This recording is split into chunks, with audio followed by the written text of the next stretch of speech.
Isn't it interesting how world leaders can all of a sudden unite for the sake of the Pope? You guys, these people are playing in our faces, and I'm actually sick and tired of being sick and tired with the fact that we're not looking at the clues about how the kingdom of darkness is over there united. You see the Pope, right? Which you guys already know my feelings about this guy. One of the most protected, alleged predators, right? And you know what people are going to do now? I know what some of you who've been so well trained as such good, obedient little slaves, right, are thinking, you shouldn't talk ill of the dead. Why do we have to say that now? This man just lost his life. But if the things that he's accused of are true, right, then that would be the first thing you guys would be expecting should happen to him, is for his life to be taken. That's why I think that this place is just so dumb. I'm just really trying to avoid the phrase brain dead because I feel like it's a bit far at this current juncture. Anywho, so honestly, when I see the news, and I don't watch the news, but it always finds me somehow. You know what I mean? I'm just there trying to watch a Sidemen Sunday, and why is it coming up? BBC News, so-and-so and so-and-so seen at Pope Francis' funeral. Or I leave the door, or I talk to people that I know, and everyone's talking about the Pope. And I'm like, you guys don't even talk about things that matter to this degree. But this random dude who you've never met, you're here having all these things to say about. But it goes back to what I just said in my previous video, which is it's always easy for us to talk about situations that we're far removed from, because then there's not much we can do. And that's why we never want to talk about what's actually happening in our actual physical lives, because that would mean that we could be held accountable. Or worse still, be accused. Dun, dun, dun. So anyway, I'm seeing these videos popping up here, there, and the next. Holy Spirit, please be with me if I didn't already invite you. I can't remember. I'm seeing all these things, right, of everyone showing up, and then there's like Donald Trump sitting there looking sad, and Zelensky sitting there looking sad, and who was on the roster and who was not on the roster, another imposter coming to make it look like we're so sad that we lost this man of God in the most literally godless society. Sodom and Gomorrah, the fact that people think that Sodom and Gomorrah was worse than where we're at now, for me, is one of the most interesting things, because we are Sodom and Gomorrah. Do you know the only difference is that it's the same thing, like the difference between the times of the giants, right, the Nephilim, and the difference with the times of now. Then they manifested themselves in the out in the open. They were here physically. The disembodied spirits were very much not disembodied, they were embodied, right? So now they're wreaking the same havoc, but it's because they're disembodied, we can't see them. And honestly, like I've said, I believe the devil is the greatest scientist, after the Lord, of course, because he has figured out that, when I did everything out in the open and everything was clear for people to see, it was easy for people to make better decisions on right and wrong. So what I'll have to do is do things in secret, because if I do things in secret, then it's always going to be my word against them, and I can always sway the jury of the sheeple. This is what I'm talking about. This is exactly what I'm talking about. And it's the same thing we see now. It's my word against theirs. And the only day, and this is what I think where people should really stop and think about what I say, even if you disagree. I'm not saying I'm right about everything. What I'm saying is there's sketchy things, and there's far more sketchy things going on. And I believe that the probability that something sketchy is going on amongst all these folks is far greater than the probability that it's not, right? Because at the end of the day, and this is what I wish people would get into our thick skulls as humans, right? One day we're all going to be held to account. And it's so funny how whenever we talk about this one day we'll be held to account in the body of Christ, people are always thinking that it's just going to be, God is going to be like, and then on Tuesday, the 23rd of April, you lied to your colleague that you liked her pair of shoes. Oh no. And then on August 45th and whatever, you looked lustfully at a male, right? What about being held to account for how you lived your life? Because this is what my thing is, right? This is where I feel like we all need a lesson here, myself included. What about being held to account for when there were clear signs and there was clear stuff in front of you, how you dealt with it? Because when I think about the people of the Bible, what do we know that they're going to be held to account for? Moses is going to be held to account for the fact that he helped to free the people, right? Esther's going to, again, be held to account that she came to free the people. Were these perfect people? Probably not. Do you see what I'm saying? David's going to be held to account for being obedient in the moment that he was and being a man after God's own heart. Did he also do a lot of other things that he shouldn't have done? Yes, he did. And will God bring them up as well? I don't know. Probably. But what do you actually think is more important at the end of the day? Think logically, guys. I know that's really hard for us to do in a world that bashes into our brains to just be these perfect little parrot slaves that just regurgitate everything we've been told, whether it makes sense or not. But like, let's actually think about it for a second. Because if you're a human, like, this is what I'm saying, guys, logic prevails. If you're a human, right? And that's why I didn't get to my belief in God because of like, oh my gosh, and then the angel touched me like this. I felt his presence when I was younger, but we got to where we are now because I just listened to his take on things, and it actually just is always the most logical take. Right? So think about it like this. We're humans, and by virtue of our nature, we're already not perfect. We're already never going to be. So what use is it us spending our entirety of our existence fixated on our lack of perfection? To me, that sounds like the perfect distraction from us actually doing the work that matters, which goes back to why I say, how many hundreds of years had believers, even thousands, existed before Jesus came? And yet when he came, he says the harvest is plenty, the laborers are few. So where are the laborers? Since so many people seem to see themselves as being laborers or as being a part of the body. Do you see what I'm saying? So that's why when I say all this stuff, I'm not saying this because I take some kind of pride in like, oh yay, this is so fun. I told you guys, I'm happy to be the idiot that was wrong. I'm so happy because I don't want anybody to be hurt. When I'm saying these things, I'm thinking of the hundreds and definitely the hundreds of thousands of people throughout however long all this time who have been hurt. Not just the kids, but the adults, the men and women that have been violated by these people, that are there crying out in these underground tunnels, in these hidden buildings somewhere locked away, where they scream and shout loudly and cry bitterly, right? As they hope that there's going to be something to come and save them, while we're out here worshiping these types of figures and not even using the Holy Spirit. They're doing the one thing that Jesus gave, not the one thing, but because it's God himself. So but that's the point, because it's God. What else do you need? Right? And then that's the one thing we're again questioning. Isn't that crazy? Isn't that crazy that in a world where even if you look at like the things that these people are dressed in, how they do these I want to call them rituals because that's what they really are, the ceremonies, historically were to worship false gods. Even like the ceremony to whatever the king, whatever you call it, whatever you call the thing where you give him his crown and he officially becomes king, whatever. See what I'm saying? Like there's a misunderstanding happening here. So this is what I'm saying, right? The world seems so divided for 1 second. Then all of a sudden, right, we're getting more and more division. And I've been curious to see what's going to happen because I've been telling you guys, I believe, this is what I teach the kids, hope for the best, prepare for the worst. That's why I don't believe in sweeping stuff under the carpet, because if that thing comes out of the carpet, you're going to have to still deal with it anyway. In the same way that if you go into an exam and you didn't think about something, that thing can still come up anyway, so you may as well be prepared for that. Just like how in life, if unexpected events happen, you may as well have prepared in the case that unexpected events happen, so that when they come up, you actually have a strategy of what you're going to do, right? So this is what I'm saying. So when I'm seeing all these leaders together, I've been seeing what's happening in the world, and I'm just curious. I feel like I'm just a bystander, and I'm just eating my popcorn, watching everything kick off, right? And watching everybody panic who could have done something in the last 10, 20, 30, 40, 50, 60, 70 years. And I'm just watching that. And by the way, I'm holding to account all the people that came after the Second World War, not during the Second World War and not just immediately after, because obviously those guys had to recover from war, and those are the toughest cookies that we have for any of them that are left, right? I'm looking at the rest of us. So everyone's looking at this. We're having all this division, but all of a sudden the Pope comes to an end, and all of a sudden now we can all show up together. All of a sudden we can all show up together and we can all be in the same place. And it's almost as if, you know, and the thought just dawned upon me in this exact here moment.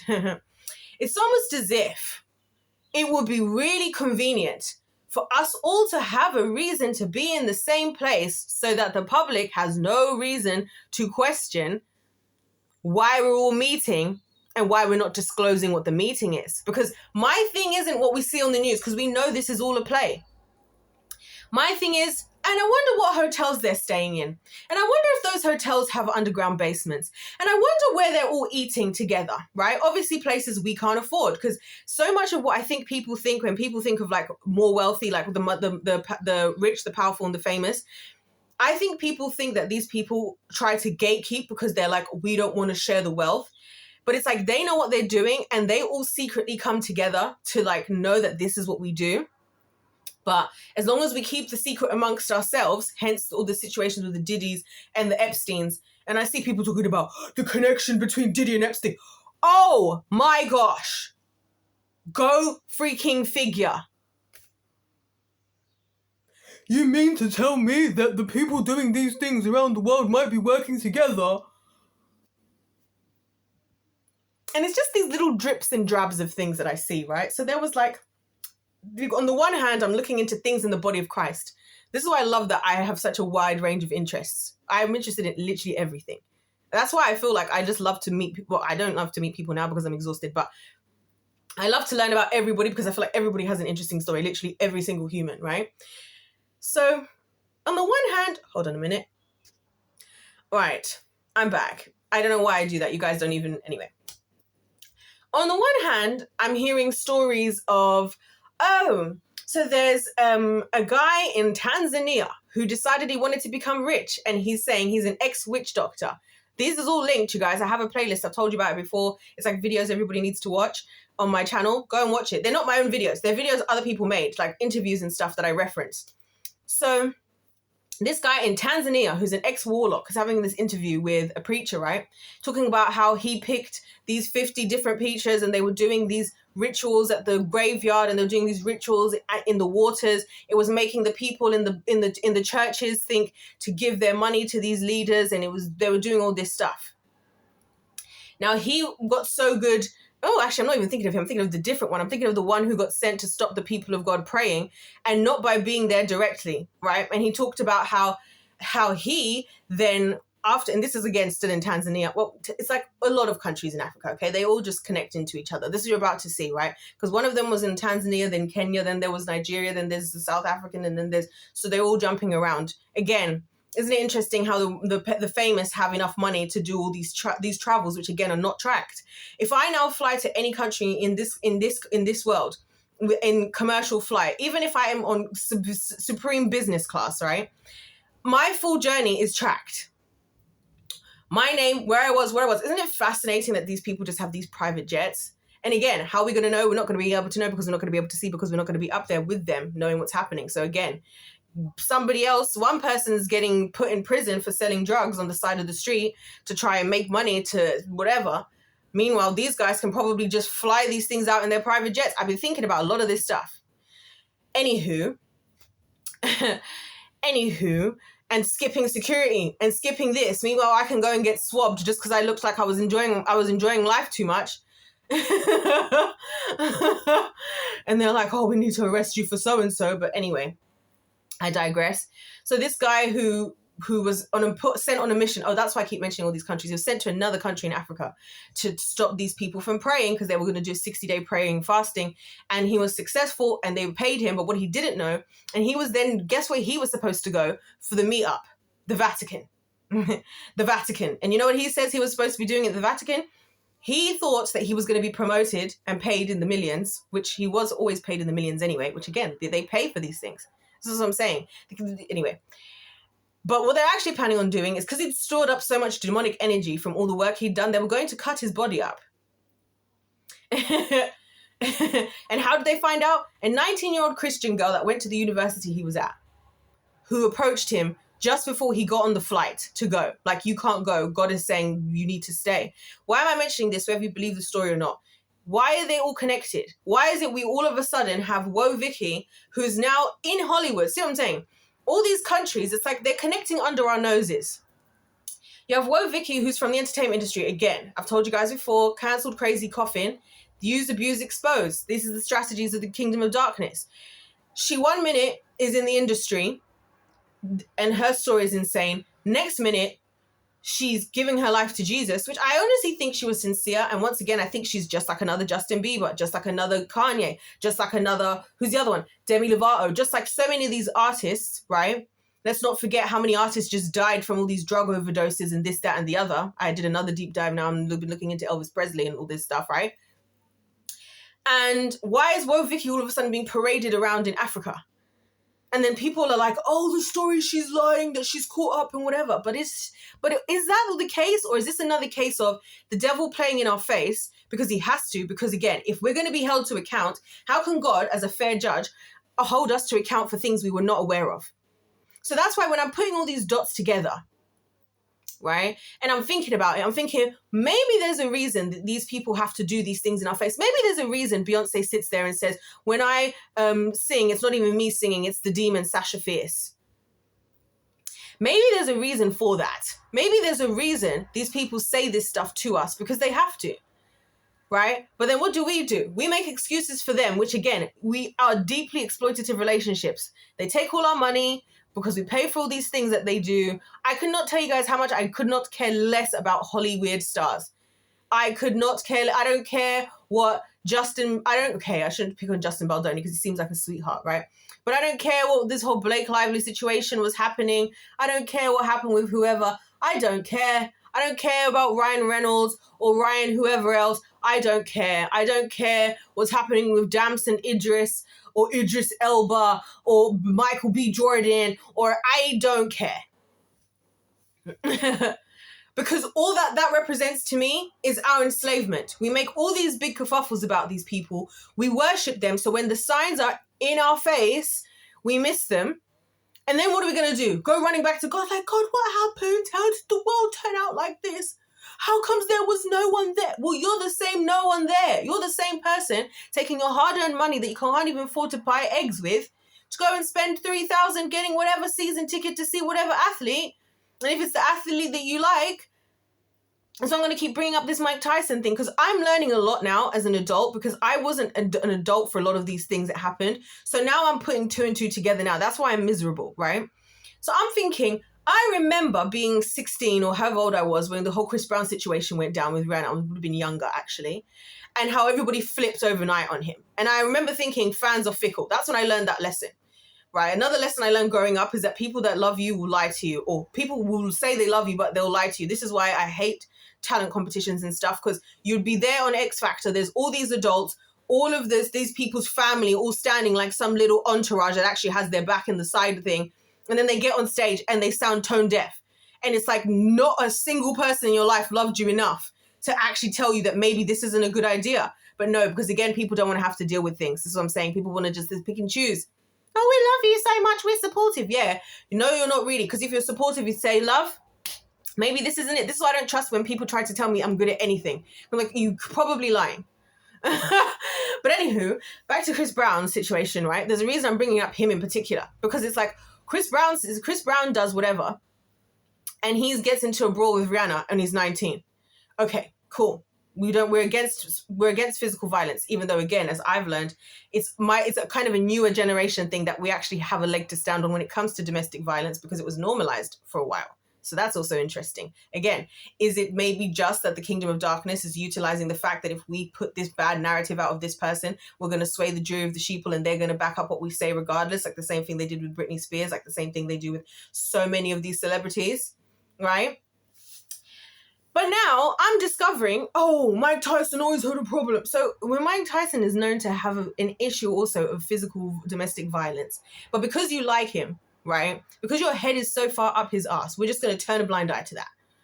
This is what I'm saying. It's a pick and choose. It's always the pick and choose. If it's the person that you like, if it's the person that you idolize in some way, shape, and form, then they get off scot-free. If it's a person, and again, with people like Chris Brown, I think people are just threatened. I've talked about this before. I think if him being young, handsome, and talented, people didn't like that. People didn't like that because it's a threat to others. The same thing I said about Matt Rife. I'm not necessarily somebody who watches him all the time. I do think he's funny. Another thing I've also been looking into is the older comedians. And what other comedians have said, oh, these are long-known comedians. And I'm like, so how come we didn't bat an eyelid about any of the jokes that this guy was doing? But as soon as it's Matt Rife, because he's young and handsome. You guys, this is what I'm saying. This place makes me sick, right? This place makes me sick. This whole society. That's why I'm saying it's funny because it's all in our face. These leaders are all together all of a sudden, How? I thought we were all having disagreements, and this country this and this country that, and the American tariffs and this, and but they're just, all they have to do is convince you that we're putting it all aside for the sake of a good cause because we lost a man of God. And then here, and this is the bit that gets me the most, right? Hearing people talking as if like the Pope is in some higher upper echelon of heaven. Like, oh, if anybody's close to Christ right now, it has to be Pope Francis. Excuse me? Like, and this is what I'm saying. Listen, when I say that existing on this planet, it's literally one of those where I either laugh or I cry. Like, I either laugh for like hours about this stuff or I cry for hours. There's no like in between, because it's not even like, it's too much of a joke, but it's such a sick joke. And again, you look at people like, I always am going to mention the Sidemen, right? I know I always mention them.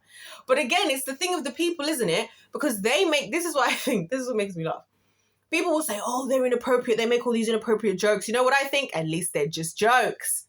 At least they're freaking just jokes. Because at the end of the day, they're going off to live their little humble lives with their families that they're building and doing wholesome things as friends. And the worst thing that they're doing is going out partying in Benidorm and doing silly things and singing KSI's music and the thing, or going go-karting in Westfield in the middle of the night and all this stuff. Or like they just did a £5 million scavenger hunt. And then you want to sit there, the Jury of the Sheep wants to sit there and look at those people as somehow the problem, because outwardly, when the things they're doing are even jokes. But meanwhile, when it's long as the person's dressed properly and they're all prim and proper, do you know what footage actually does make me laugh, right? And only this type of the footage, not the others. It's the ones when you see these Diddy parties, right? And then the people are all like, all these celebrities that you see looking perfect on stage, and oh, she's so elegant, she's got so much class. They're all at like the Met Gala, and they've come in like, they've come in with Louis Vuitton today. What are you wearing? You know, all of this. To see them all looking disheveled and whatnot in bed together, like 10,000 of them. I'm like, what happened to the facade we were putting up? But that's the facade that's just for us. This is my point. That's what I'm saying. Obviously, the kid part is the bit that's really obviously not okay. But seeing these adults who try to parade themselves as like these classy, elegant, like people slip and sliding around. Do you know what I was thinking yesterday? I've been thinking, this thought is really making me laugh a lot, right? What if you see all these dance moves that like the ushers do? I've never really been into the dance moves of Usher like that because it's a bit cringe for me. But anyway, you see all those moves. I was thinking, what if this is how they learn by practicing, by slipping around in the baby oil? Well, like all the gliding and the sliding, because he overdoes it. A lot of them do. And again, obviously we're all knowing now there's a bit more to the coin here. The zestiness isn't just, it's really the zest. The zest is really coming from the lemon, if you catch my drift. But I wonder if that's where they were practicing. Slipping and sliding. Guys, I have to find humor in this. Otherwise, I don't know what I'll do. I really don't. But can you guys understand what I'm saying? Like, I'm not trying to be the enemy of anyone. I promise, guys. I'm actually rooting for us all to win. I'm just getting sick of the devil playing in our faces, right? Allegedly. And us just like highly critiquing the people trying to help. Meanwhile, brushing everything to the side as long as you like someone. I'm just kind of getting sick of that. That's what I'd like to say. And then when all is said and done, do you know what the Jury of the Sheep says? Oh, we should have known all along. It's like Dan Schneider's another example for me. As a kid, I thought it was uncomfortable how there was always these kids' feet everywhere. That's one of the reasons I actually didn't really like to watch Nickelodeon probably as much as Disney. Although I loved a lot of the Nickelodeon shows, like for example, the Amanda Bynes show. But then there was also a lot of scenes that made me uncomfortable. Even as a kid, I didn't even know. So now when people are like, oh, we should, I mean, the literal thing for Nickelodeon was a foot. And I'm like, and somehow I'm the bad guy for calling this out. Okay. But then we turn around and we're like, hey, we should have known. Sorry, that slip and slide joke is just making me laugh a bit too much. Anyway, we're going to leave that there. We've got so much to talk about today. If life's a game, let's play to win.